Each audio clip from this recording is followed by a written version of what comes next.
Hey guys, apologize for being late. How are y'all? Good. I like the fact that I can complain about the show being so big that we got lost, but it's fantastic. Really is awesome. Attendance has been great, and I guess the show's grown incredibly over the years, and just glad to be here. So I'll try to speak up, and we can start wherever you like. And I know that we do the roundtable sometimes because there's a lot of similar questions, so if it helps, but you can do the same thing again if you want, and don't worry about it. So I'm pretty comfortable. And actually, so I'm Kevin. I'm Jeff. Jeff, pleasure. I'm Kyle. Kyle, nice to meet you. Ian, pleasure. Ken. Oh, of course. already cut me and him away. We go way back. Thank you. I'm Noel. Nice to meet you. Pleasure. All right, so start with you. Okay. Well, Kevin, I guess first question I got to ask is with the Ninja Turtles having 25 years now of popularity of different TV series, different comic book incarnations, did you ever think when you started this that there would be this much lasting appeal? It's interesting because when we Peter and I did the first comic book together, we never thought we'd sell one single copy. The first comic premiered 30 years ago at a small convention in Portsmouth, New Hampshire. I watched some pictures of my slideshow. It's kind of funny. But again, our parents were still afraid that we're going to be living in the basement the entire time, that we want to be comic artists. It was a stupid idea that we should have real jobs and all that stuff. And thanks to awesome fans, here we are 30 years later still talking about Turtles. And that is incredible. It's like I'm unworthy. It's just a fantastic dream come true. I mean, that's all I ever wanted to do since I was a kid, was to be a comic book artist. And so to actually then be able to do it is even crazier. So, but it's amazing. Very nice. So awesome. Do you have a favorite Ninja Turtle toy? Man, so many. I mean, out of all the Ninja Turtle toys, it was kind of funny. Again, when we did the original comic book, it was always intended as a comic book for us, because again, nobody would probably buy it or enjoy it. And so when we started working, when it went beyond that, and we had the opportunity to make it into toys and animation, and again, we didn't think it would really go. It was sort of like we'd go fly out to the toy company and would work, because we had full approval over all the characters. And so we had approval looking at the sculptures, looking at the different characters, and I love that I still have the very first resin cast of the turtle that they gave us when we attended Playmates Toys. And so I'd say out of all the turtle toys that I like, the original resin cast that they gave us as a prototype was probably one of my favorites. My favorite toy-related story is that, the first animated show, we did 5 parts that came out between Christmas in '87 and the New Year. That was a kids' school break, and it was premiered. And that was successful enough that the toy company then released the toys in June of 1988. And I remember the big toy store chain for us, local where we lived in Massachusetts, was KB Toys. And so Peter and I we heard they were on the shelf, so we had to drive down to the closest KB store to see the toys. And we go to KB, and we're walking towards the action figure aisle.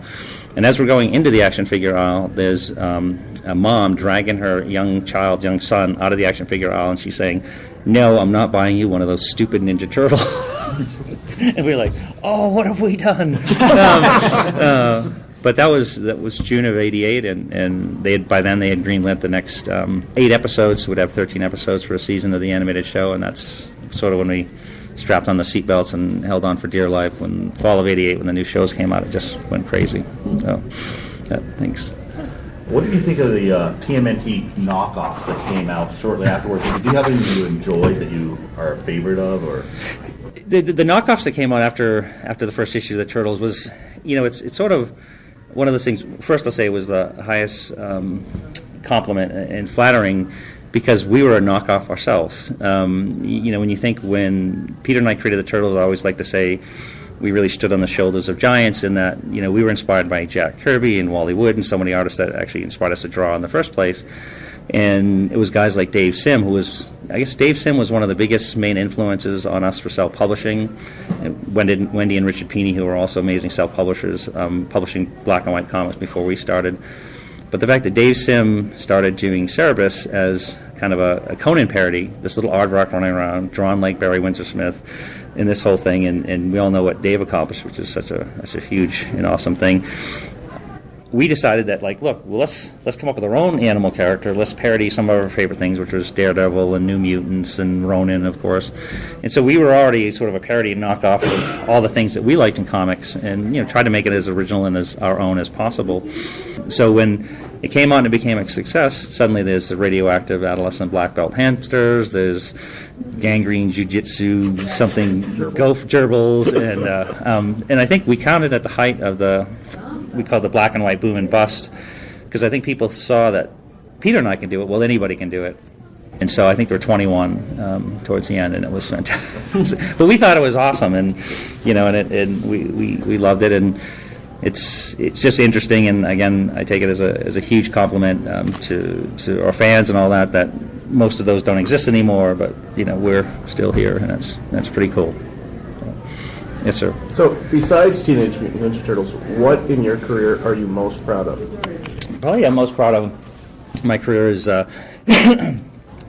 first and foremost that I get to draw comics for a living, and the fact that I was able to buy Heavy Metal magazine. And I like to say that Heavy Metal magazine exposed me to underground publishers like Richard Corbin and Von Bodie and other self-publishers, and again, onward to Dave Sim and that kind of thing. So when I discovered Heavy Metal, I was just kind of growing out of comics, and then I see this comic that's importing sort of this very edgy American artist, these incredibly awesome European artists, Mobius and Blyle and all that.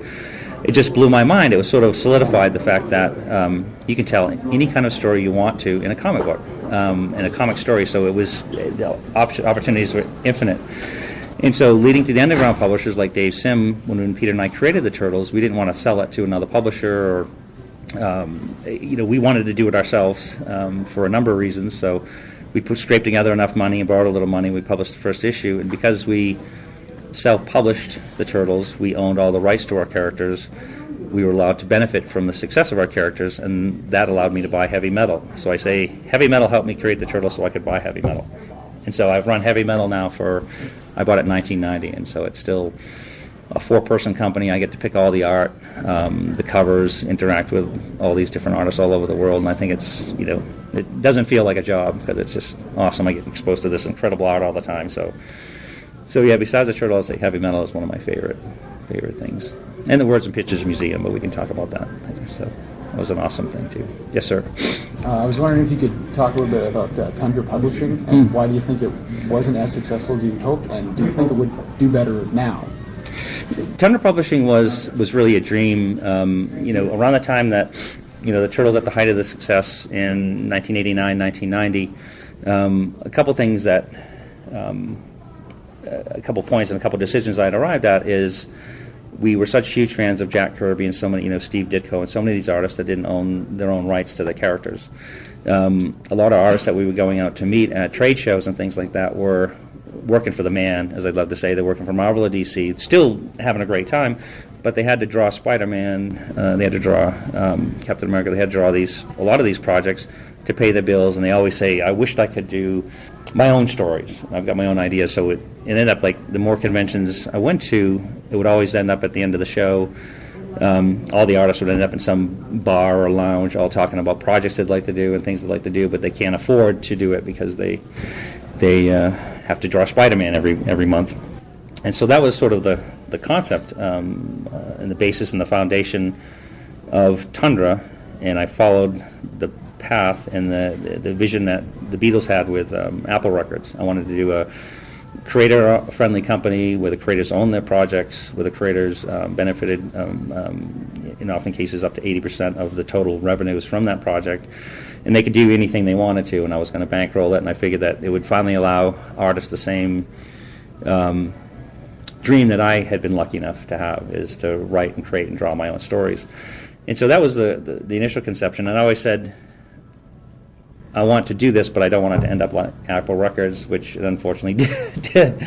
I funded a lot of incredibly exciting projects that I'm so very proud of. I mean, From Hell and The Crow and Madman and so many other cool things. Dave McKean's Cages, Violent Cases, Dave McKean, Neil Gaiman.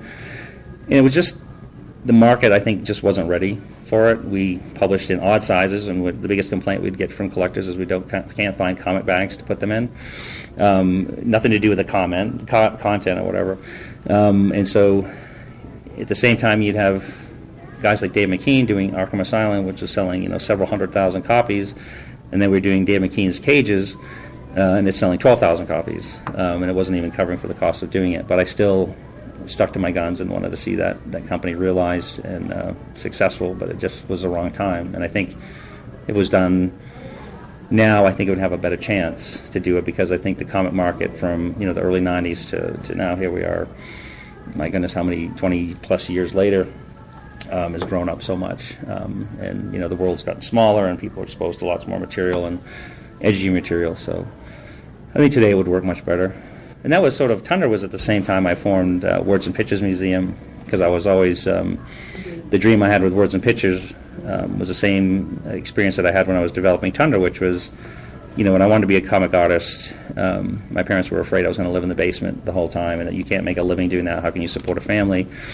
And the art teachers, whether it be the 6 months I spent in art school in Maine, or anybody that would say I'm going to be a cartoonist, and they'd be like, that's not even a real job. That's not even, that's crazy. And to me, it was a wonderful, to be respected art form, because when I look at how much work goes into creating a comic page, to telling a story, to telling it well, to you actually look at the physical page art of each comic, and I thought it was beautiful. And I said, if I'm successful enough, I want to build a museum that will showcase comics and as they are done before they're printed, like page one, the cover, page one, all the way through to page 24 or whatever.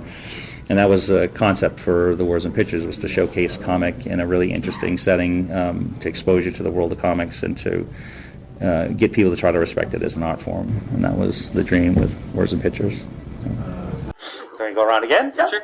A little off topic here. TMNT 4, Turtles in Time. Ridiculously popular game for its time. Still popular today. Mm-hmm. I guess with the development of the games, what was your involvement, if any, and what do you think of their success? Well, that was what, it's funny, when the Turtles became a popular IP, I guess, for lack of a better term, we'd done the toys and the movie and the animated series, and games were just sort of coming in. I mean, it was people getting out of the Commodore 64 and the things, and Nintendo was just coming online, and so the Turtles sort of fit the kind of opportunity for gameplay that they loved. And so we would meet with the people that were developing the game, and to me, it's like I still have trouble running my iPhone, so a lot of that stuff is mysterious to me, but we came in with wanting to make sure there was some kind of solid story, that was some kind of substance to what the game was going to be, besides just fighting. But also, it was important to us, because we still had complete control over our characters, was to make sure that the likenesses and the things like that stay true to the original vision as we could. So, but when the games would come out and I try to play them, it's like Pete's a lot better than I am at it. But it was like, I just don't have the mechanics. I still draw everything by hand, scan it in, and send it out. But no, it's fantastic to see, and it's always great to see different fans when they come up to the table, that some have met the Turtles through video games, some of them met them initially through the cartoon show and the movies, but the way they all arrived here, they all seem to stay. And I would always ask, what game did you like? And they'd say, well, this one sucked because it was really hard and I could never get past the rainforest or whatever, and this one was this, and so it's fascinating to me to see that world, and it's cool. So, pretty cool. Thanks. Which is your favorite Ninja Turtle, and then which is your most proud character that you created in the Ninja Turtles universe? So it could be an enemy or somebody. Well, obviously I love them all, but Michelangelo was the first turtle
think can still be applied to an aspiring creator today?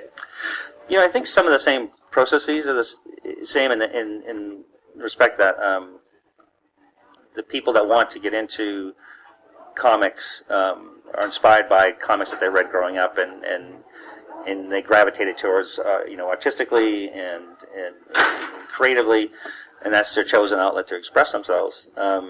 The self-publishing world that Peter and I started in, it's such a completely different landscape. I mean, at that time, even the distribution system, there was 26 different distributors at that time. Now there's literally one, Diamond, and they make it, in many ways, virtually impossible for self-publishers to start out, reach the comic stores, to reach the audience, and that kind of thing directly. But what we have, obviously, is the internet and digital comics. It's becoming a more accepted, experience for fans to read comic books, to travel with them. Instead of taking a bag like this full of 50 comics and read in a plane flight, they can load them all up on their iPad and do that and access them at, I think, even a little bit more affordable price than what you can buy them for in the stores. Personally, I love to smell them and feel them and do this stuff. But I've tell up-and-coming people, I said, go turn to the internet. I mean, you've got your Facebook page, you've got ways to gather an audience, you've got ways to reach fans, expose your creation, and you start building a following to those creations. Then you can go to publishing as a backup. Then you have developed a fan base that you can sell the physical copies to. I think, but the internet, I think, is the way to go. Digital comics is the new self-publishing venue. I think that's going to work for a lot of people.